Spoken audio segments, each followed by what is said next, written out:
गलत व्यक्ति कितना भी मीठा बोले, एक दिन आपके लिए बीमारी बन जाएगा। और अच्छा व्यक्ति कितना भी कड़वा लगे, एक दिन औषधि बनकर काम आएगा। जी हाँ दोस्तों, यह है आपका अपना प्रिय आरजे आदि कश्यप मुंबई चा मानुस, और आपके लिए लेकर आया है आपका मनपसंद प्रोग्राम पॉजिटिव कर्मा। और मुझे उम्मीद है आज हमारा एपिसोड है 150, यानी कि 150th एपिसोड। सो ये एक बहुत ही बड़ी हमारे लिए आप कह सकते हैं हमारी उपलब्धि है, और जिसमें आपने हमारा साथ दिया है। तो दोस्तों, इस 150वें एपिसोड में मैं आप सभी का स्वागत करता हूं, जो नॉन स्टॉप हमने सभी को दिया है। दोस्तों, परोपकार बहुत विश्वसनीय कार्य होता है जिसका ईश्वर के अतिरिक्त कोई साक्षी नहीं है। दिन बीत जाते हैं कहानी बनकर, यादें रह जाती हैं निशानी बनकर, पर रिश्ते हमेशा रहते हैं, कभी होठों की मुस्कान बनकर तो कभी आंखों का पानी बनकर। और यही रिश्ता आपने हमारे साथ निभाया है। हम आपका इसके लिए बहुत बहुत धन्यवाद करना चाहते हैं, और मुझे उम्मीद है कि जिस तरह से आपने इस कार्यक्रम को पसंद किया है, उस तरह से आप हमारे कार्यक्रमों को पसंद भी करते रहेंगे। तो दोस्तों, हर उम्र, यानी कि इस उम्र में भी एक रिश्ता चाहती हूँ। एक किसी ने महिला ने लिखा है, मधु अरोड़ा, जो हमारा कार्यक्रम रेगुलर रूप से सुनती हैं, तो मैं उनकी तरफ से एक कविता आपको बताना चाहता हूँ। और कविता कुछ इस प्रकार है कि इस उम्र में मैं भी एक रिश्ता चाहती हूँ। अपनी जिंदगी के खालीपन को भरना चाहती हूँ। मैं किसी की जिंदगी में खास बनना चाहती हूँ। मैं किसी को मेरे होने का ना होने से फर्क पड़े, ये भी चाहती हूँ। मैं एक बिना मतलब का रिश्ता चाहती हूँ। मैं एक बार फिर से किसी पर यकीन करना चाहती हूँ। मैं मरने से पहले अपनी जिंदगी के इस खालीपन को भरना चाहती हूँ। मैं सिर्फ एक बार किसी की खास होना चाहती हूँ। मैं सिर्फ एक बार किसी की खास होना चाहती हूँ। दोस्तों, कितनी सुंदर ये कविता थी, और उन्होंने अपने मन की जो बात थी वो रखी है इस कविता के माध्यम से, और मुझे उम्मीद है कि ये आपको पसंद आई होगी। ये आपका अपना प्रिय आरजे आदि कश्यप मुंबई चा मानुस, और आपके लिए लेकर आया है आपका मन पसंद प्रोग्राम पॉजिटिव कर्मा, और एपिसोड नंबर है 150। दोस्तों, इससे पहले कि मैं इसको आगे बढ़ाऊं, अब हम लेते हैं एक छोटा सा ब्रेक, और उसके बाद हम एक बार फिर आपके सामने आते हैं।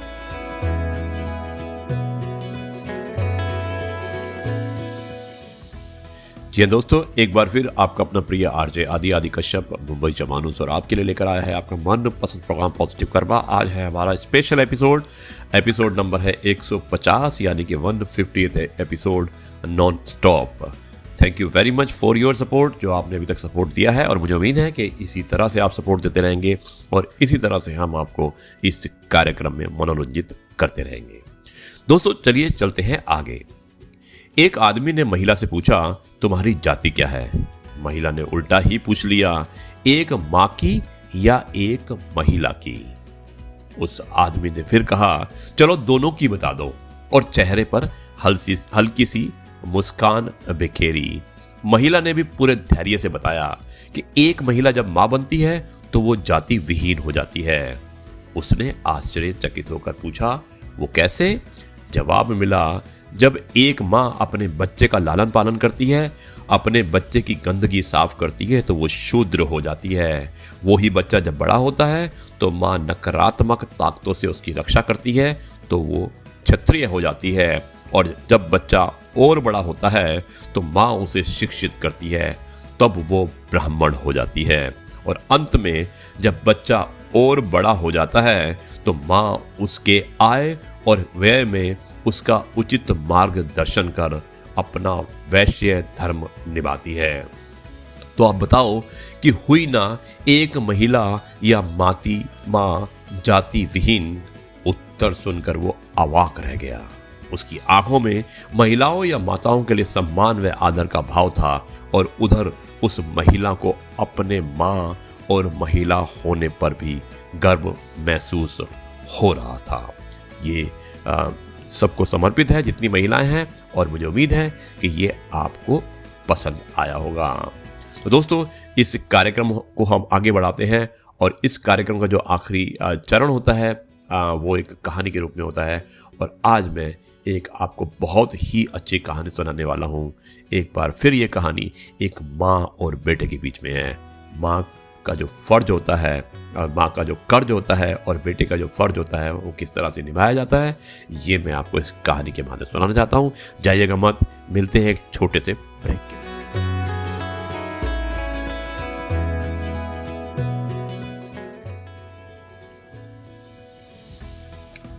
जी दोस्तों, एक बार फिर आपका अपना प्रिय आरजे आदि कश्यप मुंबईचा माणूस और आपके लिए लेकर आया है आपका मनपसंद प्रोग्राम पॉजिटिव कर्मा। आज है एपिसोड नंबर 150। स्पेशल एपिसोड है आज हमारा 150। हम एपिसोड पूरे कर चुके हैं और मुझे बड़ी खुशी हो रही है कि आप सभी लोगों ने हमें बहुत सहायता की, बहुत सपोर्ट किया और बहुत प्रेरित भी किया। और इसी प्रेरणा का स्रोत मानते हुए मैं इस कार्यक्रम को आगे बढ़ाता हूँ। और ये हमारा आज का जो आखिरी चरण होता है हमारे एपिसोड का, वो एक कहानी के रूप में होता है। और आज जो कहानी है वो एक स्पेशल कहानी है और कहानी का शीर्षक है माँ का कर्ज। तो दोस्तों, मुझे उम्मीद है कि ये कहानी आपको पसंद आएगी। और आज हम माँ के कर्ज की शुरुआत इस तरह से करते हैं। बेटे ने माँ से कहा, माँ तू हमेशा यही कहती रहती है कि माँ का कर्जा कभी नहीं उतर सकता। अब मैं तंग आ गया हूं ये सब सुनकर। आज मैं तेरे अगले पिछले सारे कर्ज चुका दूंगा। बता कितना कर्जा है तेरा, तुझे क्या चाहिए? रुपया, सोना, चांदी या जेवर? बता माँ, ऐसा क्या दूं जिससे तेरा कर्जा उतर जाए? माँ ने बड़े ही आराम से अपने बेटे से कहा कि बेटा, ये रुपये, पैसे, सोने, चांदी से तेरा जो कर्जा है वो नहीं उतर सकता। मेरा कर्ज जो उतरेगा वो मैं तुम्हें बताती हूँ कैसे उतरेगा। माँ ने बेटे को बड़े आराम से कहा कि बेटा, ये रुपया पैसा अपने पास रख। अगर तुझे मेरा कर्जा उतारना है तो एक काम कर, आज रात तू मेरे पास मेरे कमरे में सो जा।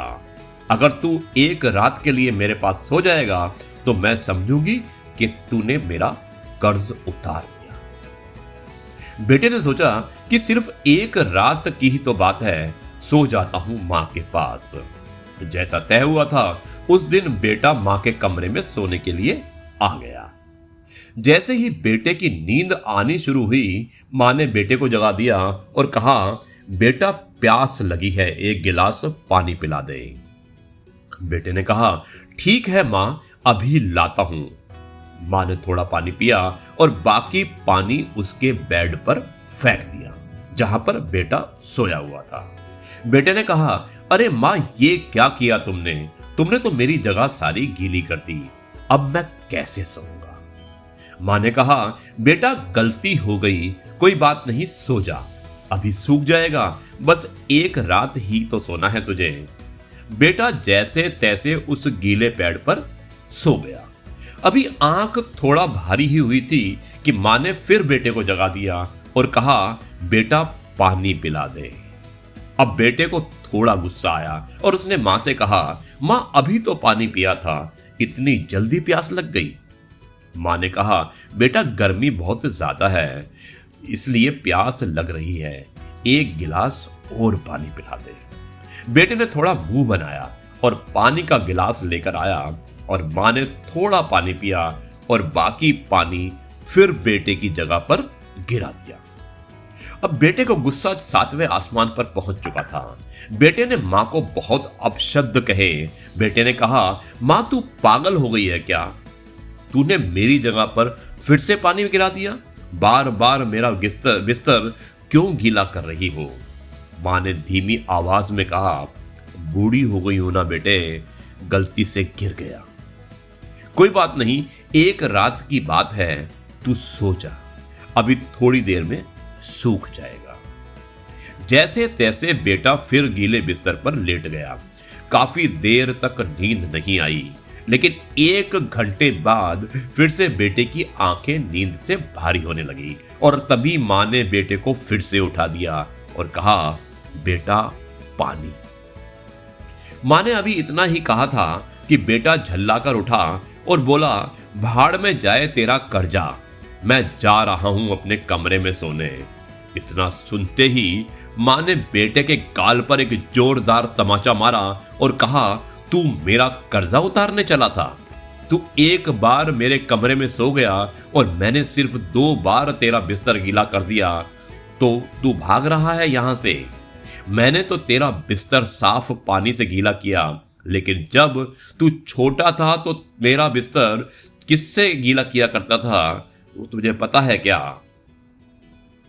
मैंने तो सिर्फ 2 बार ही पानी मांगा और तुझे इतना गुस्सा आ गया। जब तू बीमार होता था तो पूरी रात तुझे अपने सीने से लगाकर आंगन में घूमती थी ताकि तू सो जाए, और आज तू निकला है मां का कर्ज चुकाने। बेटा, एक जन्म तो क्या, मां का कर्ज तू 7 जन्मों में भी नहीं उतार सकता।